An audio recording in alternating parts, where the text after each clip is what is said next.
Hello everyone, আসসালামু আলাইকুম। আমি মেঘা। আশা করি আপনারা ভালো আছেন। আজকে আমরা ঘুরব government college of applied human science. এটা ঢাকা বিশ্ববিদ্যালয়ের অঙ্গীভূত একটি কলেজ, সরকারি কলেজ। 6টি কলেজ মিলে ঢাকা বিশ্ববিদ্যালয়ের হোম ইকোনমিক্স ইউনিটটা তৈরি। তার মধ্যে একটি মাত্র সরকারি কলেজ হচ্ছে এই কলেজটি। কলেজটির ক্যাম্পাসটা খুব সুন্দর। অন্যান্য কলেজের ক্যাম্পাস থেকে এটা হচ্ছে সবচেয়ে বড় ক্যাম্পাস। এই জন্য আমরা আজকে এই কলেজের ক্যাম্পাসটা ঘুরে দেখব।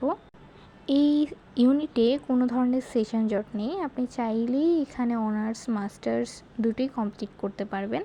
আর এখানে সার্টিফিকেটটা ডিরেক্টলি ঢাকা বিশ্ববিদ্যালয় থেকেই প্রোভাইড করা হবে। এখানে কনভোকেশনও ঢাকা বিশ্ববিদ্যালয়তেই হয়। এই কলেজে বিভিন্ন ধরনের ক্লাব আছে এবং অন্যান্য বিভিন্ন কলেজ থেকে এখানের ল্যাবের সুবিধাটা সবথেকে বেশি।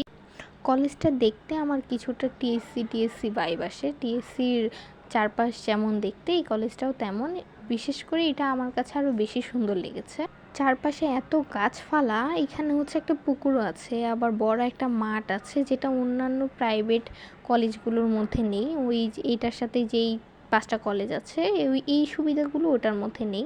এখানে হচ্ছে আপনি 5টা সাবজেক্ট নিয়ে পড়াশোনা করতে পারবেন। আর 1 থেকে 1000-এর মধ্যে যদি মেধা তালিকার থাকা যায় তাহলে আপনার গভর্নমেন্টে একটা সিট পাওয়া সম্ভব।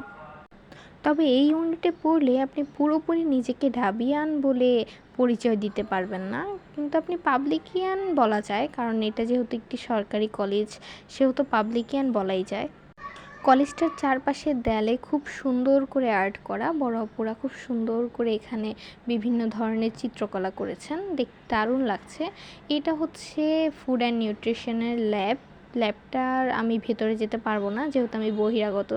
তবে আমি এই ইউনিটেরই স্টুডেন্ট।